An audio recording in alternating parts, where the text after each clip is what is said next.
नमस्कार। अगला सैम हिंदी कक्षा में मैं सुनीति मिश्रा आप सबका हार्दिक स्वागत करती हूँ। तो बच्चों, आजकल हम पढ़ रहे हैं कक्षा 11वीं की अंतरा और आज मैं पढ़ाने जा रही हूँ उसका चौथा पाठ पद्माकर, कवि पद्माकर। तो बच्चों, जो पद्माकर हैं उनका रीतिकाल के अलंकारिक कवियों में एक बड़ा महत्वपूर्ण स्थान है और पद्माकर ने सजीव मूर्त विधान करने वाली कल्पना के द्वारा प्रेम और सौंदर्य का बड़ा मार्मिक चित्रण किया है।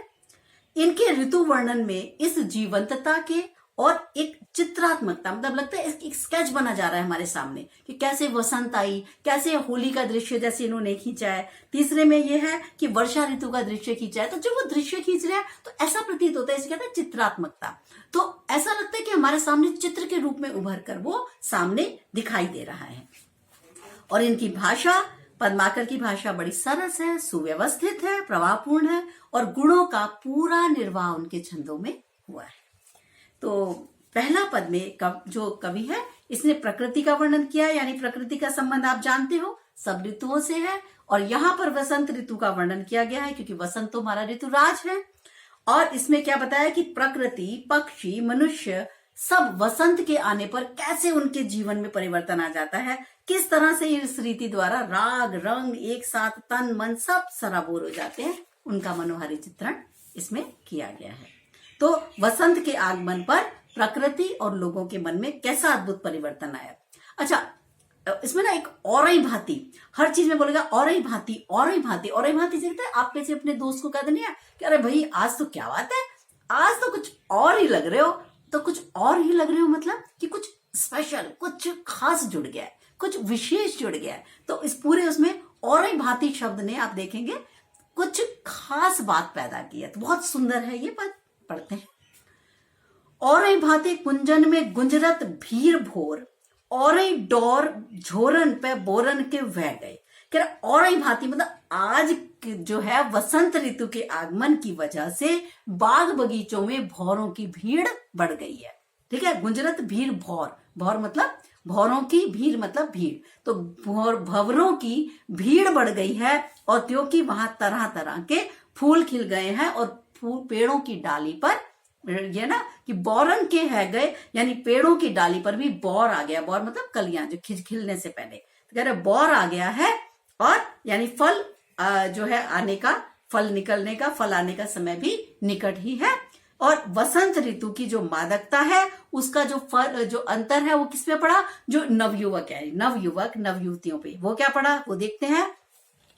कहे पद माकर सु और भांति गली, यानी छलिया छबीले छल और छवि छुआ गए। तो कह रहे हैं कि नवयुवकों पे क्या प्रभाव पड़ा है कि उनकी चमक और दमक और बढ़ गई है, जो लड़के लड़कियां हैं, और अब वे मस्ती में उन गलियों में घूमते हुए नजर आ रहे हैं और यानी उनके मन में प्रेम की भावना और बलवती हो रही है। और आगे, और भांति विहग समाज में आवाज होती। विहग क्या है, पक्षी। तो कह रहा है अब कुछ और ही भांति यानी कुछ विशेष तौर पर ही पक्षियों के समूह में भी आवाज होने लगी है, यानी वो जोर जोर से चहचहा रहे हैं और ऐसा लग रहा है जैसे वो भी बहुत अपनी प्रसन्नता प्रकट कर रहे हैं, अर्थात उनकी खूब चहचहाट बढ़ गई है। अब वो कह रहा है ऐसे ऋतु राज के न आज दिन द्वै गए। द्वै मतलब दो। कह रहा है अरे भैया अभी तो इस ऋतुराज वसंत को आए हुए 2 दिन भी नहीं बीते। और ही रस, और ही रीति, और ही रंग, और ही राग, और ही तन, और ही मन है गए हैं। यानी वसंत के आते ही कुछ विशेष ही राग रंग, कुछ विशेष ही रस, कुछ विशेष ही तरीके से, यानी सारी प्रकृति में परिवर्तन आ गया। यानी हमारा शरीर और मन, और ही तन और मन वह गए, यानी तन और मन दोनों ही कुछ विशेष ही प्रकार से प्रसन्न है। कुछ और ही भांति हो गए हैं हमारे मन, यानी तन मन में उत्साह भर गया है और प्रकृति और मनुष्यों में चमत्कारी परिवर्तन हो रही है। तो जो और ही भांति शब्द है इससे जो है बहुत ही इसकी जो हमारा ये कवित्व है इसकी वो दुगनी हो गई है। ठीक है, आगे चले। विशेष में मैं तुम्हें बता दूं कि इसमें क्या है कि जो देव हैं वो प्रकृति के वसंत के आगमन पर विशेष तौर पर प्रकृति में, पक्षी समाज यानी विहग समाज में, मनुष्य की दुनिया में यानी वो जो छैल छबीले लड़के हैं वो भी, उनके मन में भी प्रेम की भावना बलवती होती जा रही है, तो कवि ने उसको चित्रित किया है। ऑरेंज शब्द की बार बार आवृत्ति चमत्कार उत्पन्न कर रही है। बड़ा इनका प्रसिद्ध दोहा है, बड़ा अच्छे से कर जाइएगा आप, ठीक है। अच्छा, और भीर भोरे में छलिया छ छ छ, देखिए कितना, छलिया छबीले छैल छवि छवे, तो छ छ छ 5 बार आया है। बहुत ही सुंदर अनुप्रास अलंकार है, वसंत ऋतु का मोहक चित्रण है, ब्रिज भाषा का प्रयोग है और कवित्व छंद का प्रयोग किया गया है। ठीक, तो आगे देखते हैं। ये था हमारा वसंत ऋतु का चित्रण। दूसरा पद में आ रहा है बच्चों होली का चित्रण। होली अभी अभी गई है, आपको सबको याद होगा होली की मस्ती। होली की वजह से भी ये जो है जो हमारे पद्माकर जी हैं, इनका होली की वजह से कई बार सीबीएसई में ये होली का वर्णन आ जाता है। ऊपर वाला मतलब मैं क्या कहूँ, पद्माकर के तीनों ही बड़े इंपॉर्टेंट है, आप अच्छे से कर जाइएगा।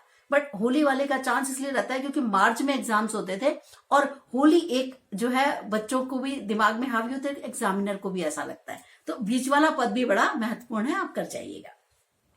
गोकुल के कुल के गली के गोप गाउन के, जो कछु को कछु भाकत बने नहीं। अब कह रहा है कि होली के अवसर पर गोकुल गांव के जो विभिन्न कुल हैं, उनकी गलियों और जो गांव हैं, उनके बारे में मैं क्या कहूं, इन गोप और गोपियों के बारे में, इनकी मस्ती के बारे में कहते हुए, भाकत बने नहीं मतलब मैं क्या कहूं, कहते ना किसके बारे में क्या कहूं, कहते नहीं बन रहा मुझसे। क्यों? क्योंकि ये लोग बड़े मस्तीखोर हुए पड़े हैं। क्या कर रहे हैं ये लोग? अपनी मनमानी करने पर तुले हैं और इतना मस्ती में सराबोर हैं। तो अब बताएंगे। कहे पद्माकर परोस पिछवारन के, द्वारन के दोरी गुण अवगुण गने नहीं। कह रहा, अब पद्माकर कह रहा है कि अपने पड़ोस में पिछवाड़े में से, पीछे वाले दरवाजों से निकल निकल के ये भाग रहे हैं इधर उधर, और द्वारन के दोरे गुण अवगुण गने नहीं, यानी इस होली की मस्ती में कोई किसी की बात मानने को तैयार नहीं है, कोई गुण अवगुण का भी विचार नहीं किया जा रहा। यानी पिछवाड़ों से भाग भाग कर लोग दरवाजों पर भाग भाग के चले आ रहे हैं, ये बस उनको सवार है होली खेलनी है, होली खेलनी है, होली खेलनी है। अब ऐसे में क्या हुआ, तोलो चलित चतुर सहेली, यो ही कहूं कहूं, नीके के निचोरे ताही करत मने नहीं। अब इसमें क्या है, एक सहेली अपने दूसरी सहेली से कहती है, उसके ऊपर शाम रंग गिर गया, काले रंग का पानी गिर गया है, तो शाम रंग पे कहते हैं दूसरा रंग कोई चढ़ता नहीं है काले पे, तो कहता है कि श्याम रंग मुझ पर गिर गया है। अब अपनी सहेली को कहती है, चतुर सहेली, कि भाई देख, मेरा मन नहीं करता कि मैं इस वस्त्र को क्या करूं कि निचोड़ू। क्यों ना निचोड़ू, हो तो श्याम रंग में चुराई चित चोरा चोरी, बोरत तो बोरियों पर निचोरत बने नहीं। तो उसकी सहेली कहती है, भाई तू कपड़ा निचोड़ दे, तेरे ऊपर ये काला रंग गिर गया है।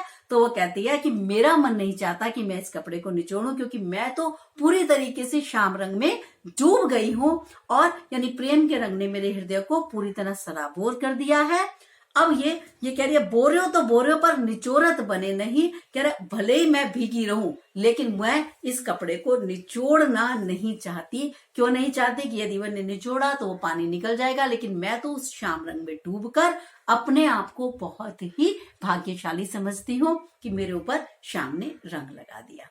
ठीक है, तो ये क्या है कि निचोड़ते ही कि जैसी मैं श्याम रंग जाएगा तो मैं तो कृष्ण के प्रेम से दूर हो जाऊंगी। तो गोपी ये चाहती है कि वो भीगी रहे, चाहे बीमार पड़ जाए चाहे, लेकिन श्याम रंग को अपने कप वस्त्रों से अलग नहीं करना चाहती।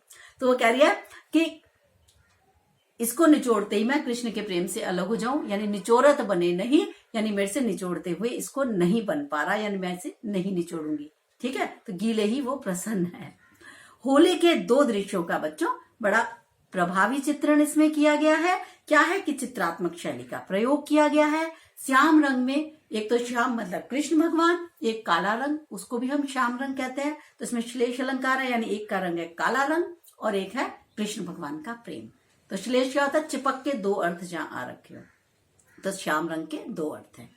अनेक स्थलों पर अनुप्रास अलंकार है, जैसे कि गली के गोप गाउन ग की आवृत्ति से, चलित चतुर में च, चुराई चित चोरा चोरी च, बोरत तो बोरियों में ब की आवृत्ति से अनुप्रास अलंकार की छटा है। ब्रिज भाषा का प्रयोग है और कवित्व छंद का प्रयोग किया गया है। तो ये होली का बहुत ही खूबसूरत वर्णन है। अंतिम पद देखते हैं बच्चों। ये है वर्षा ऋतु का वर्णन। इसमें वर्षा ऋतु में बता रहे हैं कि कवि किस प्रकार से वर्षा ऋतु के सौंदर्य में भौरे गूंजते हैं, मोर कैसे पी पी कर रहा है, सावन के झूले झूल लगे हुए हैं, तो वहां का वर्णन है। आप देखो पुराने समय में लोग प्रकृति को कितना एंजॉय करते थे, और आज हमने क्या किया, हम प्रकृति से ही दूर होते जा रहे हैं। इसीलिए तो ये डिप्रेशन और ये गोलियां और आपका गलत तरीके की ड्रिंक्स लोग क्यों लेते हैं, क्योंकि वो डिप्रेस होते हैं, उन्हें पता नहीं है। हम सोचते हैं कि हमें इससे हैप्पीनेस मिलेगी, बट एक्चुअल में वो डिप्रेशन है। तो यहाँ क्या है कि जब प्रकृति के पास लोग होते थे तो वो लोग कितना एंजॉय कर रहे हैं, देखो इनके पदों में, है ना। तो आइए देखते हैं इसको। भौरन को गुंजन बिहार वन कुंजन में, मंजुल मलारन को गावनो लगत है। तो कह रहे वर्षा ऋतु के मनमोहक वातावरण में, यानी इस ऋतु में भौरे जब बाग में गूंजते हैं, भौरन को गुंजन यानी भौरों का गूंजना वन विहार में, मतलब वन के कुंजों में, और मंजुल मने सुंदर लगता है, मलारन मतलब ऐसा लगता है कि कोई मल्हार गा रहा है बैठ के। भौरे गूंज रहे हैं, लेकिन कवि की कल्पना क्या है, क्यों कहता है ऐसा लग रहा है कोई मल्हार गा रहा है बैठ के, तो ऐसा लग रहा है कि भौरे मल्हार गा रहे हैं, यानी मल्हार वर्षा ऋतु का राग है। तो कह रहा है कि भौरों का गूंजना मुझे इतना प्यारा लगता है जैसे कोई बहुत अच्छा संगीतज्ञ बैठ के मल्हार गा रहा हो। कहे पद माकर गुमान हुते मान हुते प्राण हुते प्यारो मन भावनो लगत है। तो कह रहा है मुझे इस ऋतु में सभी नायिकाओं को अपना प्रियतम बड़ा प्यारा लगता है। कैसे कि वो चाहे रूठे चाहे वो माने, लेकिन तब भी वो प्राणों से प्यारा लगता है, ठीक है, क्योंकि ये रूठने और मनाने की ऋतु है।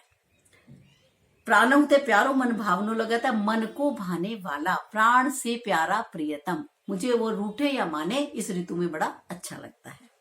मोरन को सोर घन घोर चहु ओरन, हिंडोरन को वृंद छवि छावनो लगत है। मोरन को सोर यानी जो मोर है वो इस वर्षा ऋतु में खूब जोर जोर से अपने पूरे पंख फैलाकर जोर जोर से नृत्य कर रहे हैं, बागों में नाच रहे हैं। और ये दृश्य हिंडोरन को वृंद छवि छावनो लगत है, और दृश्य हिंडोलों की छवि को छाता हुआ सा प्रतीत होता है। हिंडोला क्या होता था बच्चों, झूला झूलना, ऐसा कहते थे हिंडोला।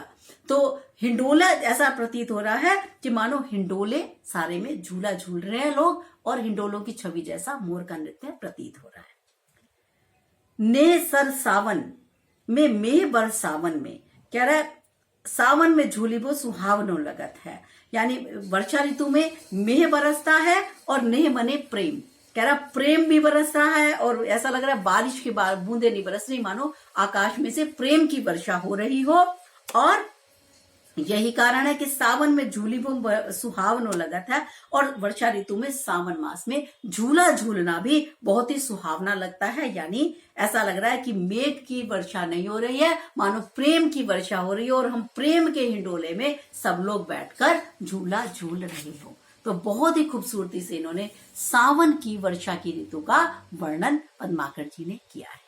तो यानी प्रकृति चित्रण अत्यंत प्रभावी है, वर्षा ऋतु का अत्यंत मनोहारी चित्रण है, अनेक स्थलों पर अनुप्रास है। फिर बताऊंगी बिहार वन ब, मंजुल मलारन म, और छवि छावनो छ की आवृत्ति से अनुप्रास अलंकार है।